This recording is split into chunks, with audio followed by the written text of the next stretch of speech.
By 10 in the morning on my very first day, I had set off a safety alarm, been yelled at in a language I do not speak, and accidentally shut down a machine that 3 other people were actively using. And somehow none of that was the part of the day I keep telling people about. That part comes later. Let me take you back to the beginning, because the beginning is where I made my first mistake, which was agreeing to this job in the first place, with a level of confidence that the situation absolutely did not deserve. I had taken a contract position at a mid-sized manufacturing facility. I won't tell you what they made because honestly the specifics would take 10 minutes to explain, and they are not relevant.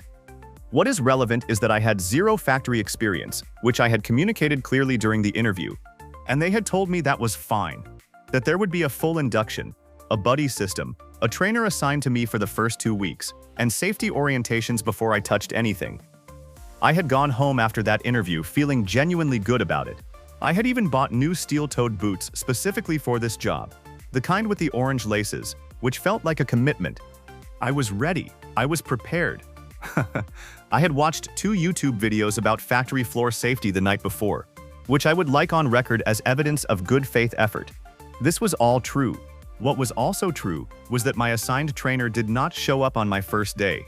The backup trainer was dealing with a separate emergency on the floor, and the supervisor who was supposed to cover was on a call that, from what I could tell, had been going on since before I arrived, and would continue until after I had already done all the damage.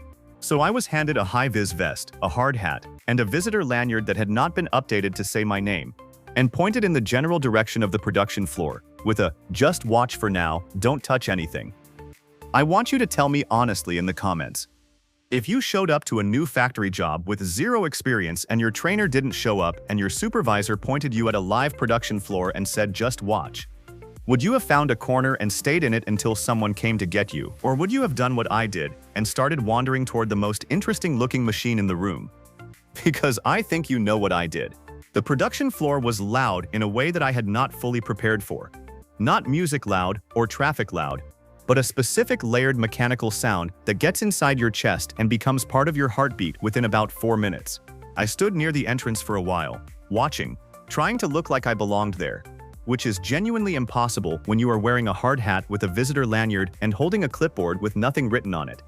After about 15 minutes, a man I had never seen before walked up to me, said something at full volume that I could not hear over the machinery, pointed at a large yellow machine to my left, and walked away. I assumed he was telling me to watch it. I watched it. Nothing happened for 3 minutes. Then it made a noise I was fairly sure it wasn't supposed to make, and I did the thing that felt most logical in that moment, which was press the large button on the side panel that I had assumed was a status button and was in fact the emergency shutoff. The machine stopped. 2 workers who had been loading material into the other end of it looked around the side of it at me, with an expression I will not attempt to describe in words. A third one, who had apparently been inside a maintenance access panel on the machine when it cut out, knocked on the inside of the panel from within. And when it opened, emerged looking like a man who had just experienced something he had not signed up for. This is the part where I need you to picture what I actually looked like in that moment. Visitor lanyard, blank clipboard, hard hat slightly too large for my head, standing next to a machine I had just accidentally shut down with my own hand, while 3 grown adults stared at me from various positions around it. The safety alarm I mentioned at the beginning of this story went off about 40 seconds later, because the system had registered an unscheduled emergency stop on that machine and flagged it for the floor supervisor, who arrived approximately 90 seconds after that, speaking very quickly in a mix of 2 languages, neither conversation going particularly well for me. I was walked back to the entrance corridor and asked to wait there until my supervisor finished his call. I stood in the corridor for 11 minutes holding my blank clipboard, watching the production floor through the window in the door, feeling what I can only describe as the specific humiliation of having caused a problem in a place you have been inside for under an hour. I was walked back to the entrance corridor and asked to wait there until my supervisor finished his call. I stood in the corridor for 11 minutes holding my blank clipboard, watching the production floor through the window in the door, feeling what I can only describe as the specific humiliation of having caused a problem in a place you have been inside for under an hour. A woman walked past me on her way to the floor, looked at my visitor lanyard, looked at the clipboard, looked at me, and said, "You all right," in the tone people use when they already know the answer. I told her I was fine. She nodded in the way people nod when they are being kind and moved on. I stood there and read the safety notice on the opposite wall 3 times. Not because I needed to, but because it was the only thing to look at that wasn't a window into the room where I had just caused an unscheduled machine shutdown. Here is where the day should have recovered. And for about 20 minutes, it actually did. My supervisor finally came off his call, found me in the corridor, and was, to his credit, extremely calm about the whole thing. He walked me through what the button actually did, explained the machine, explained the maintenance situation I had interrupted, and then told me to stay close to him for the rest of the morning while my actual trainer was located. This felt like a genuine fresh start. I was paying attention, I was asking sensible questions, and I had not touched anything without permission in a full 20 minutes. And then we got to the canteen. The factory canteen at lunchtime is a specific social environment that nobody tells you about before your first day. There are unwritten rules about where different teams sit, which tables belong to which shift, and which microwave is considered acceptable for which kind of food, none of which are written down anywhere, and all of which I violated in sequence over a period of about 8 minutes. I sat at the wrong table. I moved when asked, politely, and sat at a second wrong table. I used the microwave designated for night shift during day shift hours, which I did not know was a thing until the man behind me in the queue communicated it through an expression alone. I then sat down next to a man who I later found out had a standing arrangement with a colleague to always have those 2 seats, and who was too polite to say anything but spent the entire lunch not quite looking at me in a way that was somehow worse than if he'd just said something.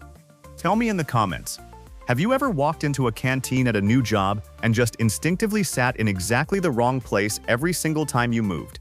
Because I need to know if this is a me problem or a universal experience. By the time I got back to the floor after lunch, my actual trainer had been located and was ready for me. Her name was Rita, and she had been working at this factory for 11 years. And I could tell within about 45 seconds that she had trained a lot of people who had made a lot of mistakes, and that she had fully adjusted her expectations for what a first day looked like. She walked me through everything methodically.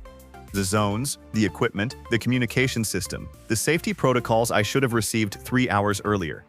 It was going genuinely well. I was taking notes on the clipboard, which now had actual content on it. I was asking the right questions. I was starting to feel, for the first time since parking my car that morning, like maybe this was recoverable. And then the pallet happened. At the end of the afternoon, Rita asked me to move a loaded pallet from one bay to the next using the electric pallet truck, which she had just shown me how to operate and which I had done twice under her supervision without incident. Simple job. Bay 5 to bay 6.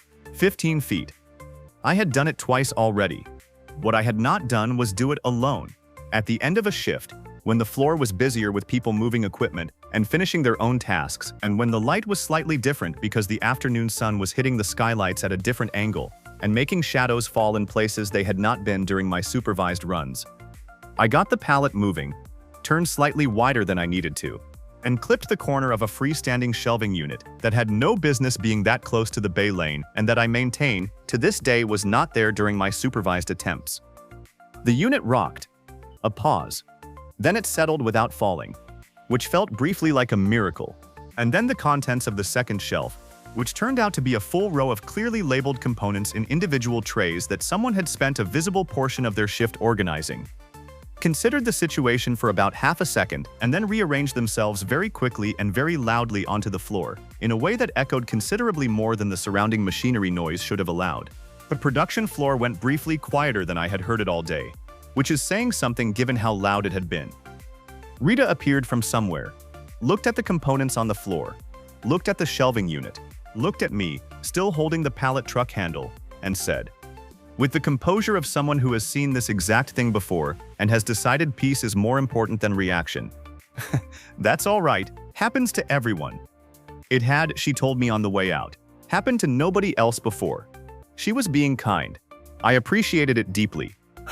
I drove home that evening, having set off an alarm, shut down a machine mid-maintenance, sat in every wrong seat in the canteen, and knocked a shelf of components onto the floor with a pallet truck on an otherwise clear run.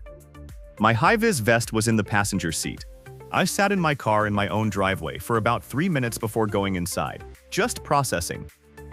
Here is the actual insight I took from this whole day, and it is one I genuinely did not expect. Rita called me the next morning before my shift to check I was coming back. She said, And I remember this almost word for word. That the people who show up on day 2 after a day 1 like mine are always the ones who end up knowing the floor better than anyone. Because they learn every mistake before the job teaches them the easy version.